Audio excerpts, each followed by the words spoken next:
El gobierno de Cambiemos no lucha solamente contra una sociedad subsidiada y facilista, ni contra populistas que conspiran día y noche para que Macri se tome cuanto antes el helicóptero. El nuevo gobierno, se enfrenta a dos monstruos mucho más poderosos y aviesos: al Estado fundido y al Estado mafioso. Del Estado fundido hablamos todos los días. Hay discusiones a izquierda y derecha y muchos interrogantes sobre cómo reactivar gradualmente la economía destrozada que nos legó el kirchnerismo.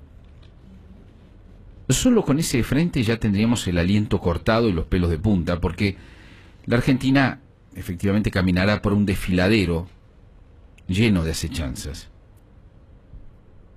Pero me parece que tanto el gobierno como la opinión pública habían olvidado de alguna manera,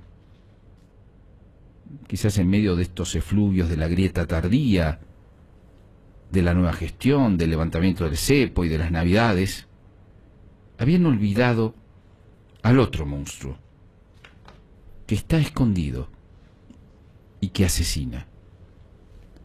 Me refiero al Estado mafioso, cuyas consecuencias se traducen en corrupción violenta, delincuencia feroz y narcotráfico creciente.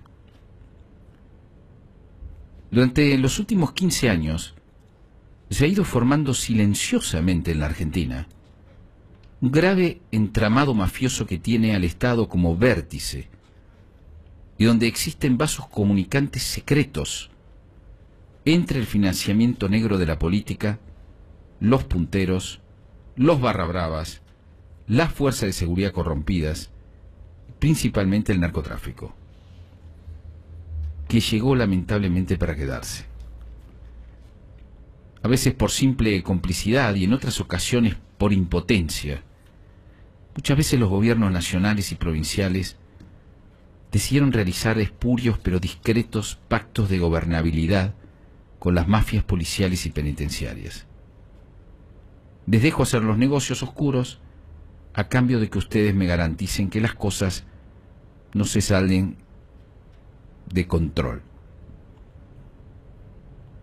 Tal vez bajo la vieja consigna del escritor norteamericano Tom Wolfe, que decía: peor que el crimen organizado es el crimen desorganizado. Este cinismo pragmático que tuvieron todos estos gobiernos no buscaba la eficiencia, sino una relativa paz mediocre que mantuviera un poco a flote el asunto. Es así como ciertos policías recaudan del tráfico de drogas, ciertos, no todos, pero ciertos policías recaudan del tráfico de drogas, cobran protección a cárteles, garantizan zonas liberadas y le dan una parte a los jefes políticos zonales para que hagan campaña. Algo similar ocurre con ciertos, no con todos, con ciertos penitenciarios, que se quedan con vueltos de presupuesto y administran con los presos los negocios internos. A este sistema perverso hay que agregar la permanente violación de los derechos humanos dentro de las cárceles. El gobierno saliente se ufanaba de los derechos humanos del pasado, pero hacía la vista gorda con el presente. Los especialistas aseguran que el boom del narcotráfico cambió todo. Es un negocio con tanta rentabilidad que penetró rápidamente la fuerza de seguridad, la justicia y la política, y se adueñó de hecho de las cárceles. Cualquier asaltante, cualquier chorro que va a parar a un penal es un pobre diablo, porque no cuenta con dinero para pagar ningún servicio interno. Se lo tiene que ganar a pecho, a veces peleando. El narco es, en cambio, y por lo general, el único delincuente cuyo negocio queda atrás, intacto, produciendo divisas de manera incesante. Narcos con bolsillos llenos confraternizan con penitenciarios pauperizados, que tienen sueldos de hambre, puesto que tampoco la década ganada logró que esa profesión recibiera el respeto y el pecunio que merecían. Allí la conjunción del Estado fundido y mal administrado y del Estado mafioso y dependiente de los narcos arma un fermento letal de mecha muy corta. Los narcos tienen la plata y por lo tanto tienen el poder. En los barrios son un Estado aparte que da créditos, ayuda a los vecinos y brinda seguridad a los territorios que domina. Muchos punteros ya prefieren el Estado narco que el Estado verdadero. Pasaron del clientelismo político al clientelismo gangsteril. Adentro, en los penales, siguen mandando los narcos porque son los reyes de la marginalidad. Los anteriores inquilinos del Estado los dejaron venir. Hicieron la vista gorda.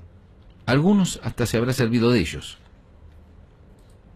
Lo que está claro es que no hubo en 12 años políticas sólidas contra el tráfico de drogas, ni para depurar y reprofesionalizar la fuerza de seguridad, y que, como dijo ayer el experto en la materia, Daniel Arroyo, del Frente Renovador, hoy estamos a solo 5 años de ser Colombia o México. Los gobiernos de Macri y de Vidal prometieron luchar contra el narcotráfico, que es una de las grandes demandas sociales. Pero ojo, no pueden hacerlo con inocencia. Ni siquiera creo que puedan hacerlo de entrada, puesto que, como ven, no se trata únicamente de perseguir pymes narcos de cordones carenciados. Se trata de cambiar las instituciones corrompidas, y eso lleva años, y muchísimas sorpresas desagradables, y cuantiosos disgustos. Es una de las grandes bombas de tiempo de la democracia argentina. Aquí no vale solamente el equipo, la mística del equipo, ni el manejo de la gestión, aunque por supuesto son imprescindibles. Aquí también se necesita una conciencia de toda la sociedad para que ésta acompañe con paciencia y con tesón. Este monstruo está muy por encima de las posibilidades de un solo gobierno. Involucra a todo un país, y ese país se juega en esta causa. ¿Saben qué se juega? Se juega lisa y llanamente el pellejo. Sin querer ser autorreferencial, voy a leerles, para terminar este comentario inicial de hoy, un trozo de mi novela El Puñal, porque habla precisamente ese fragmento de todo este sistema de recaudación y de cómo funcionan algunas cosas. Quien pregunta es una abogada española y quien le explica es un agente de inteligencia argentino. Escúchelos. ¿Cuándo empezó este sistema?, pregunta ella.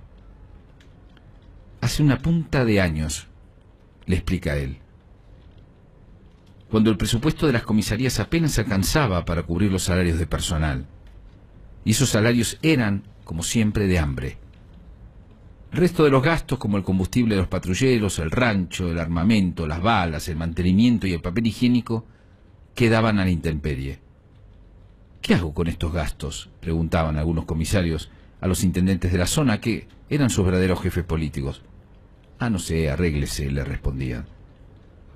Algunos comisarios empezaron a arreglar y a arreglarse. Empezaron a controlar el juego clandestino y la prostitución, y más tarde pasaron al negocio de los desarmaderos, y en un momento dado las zonas liberadas. Finalmente llegaron al negocio más pujante, la falopa.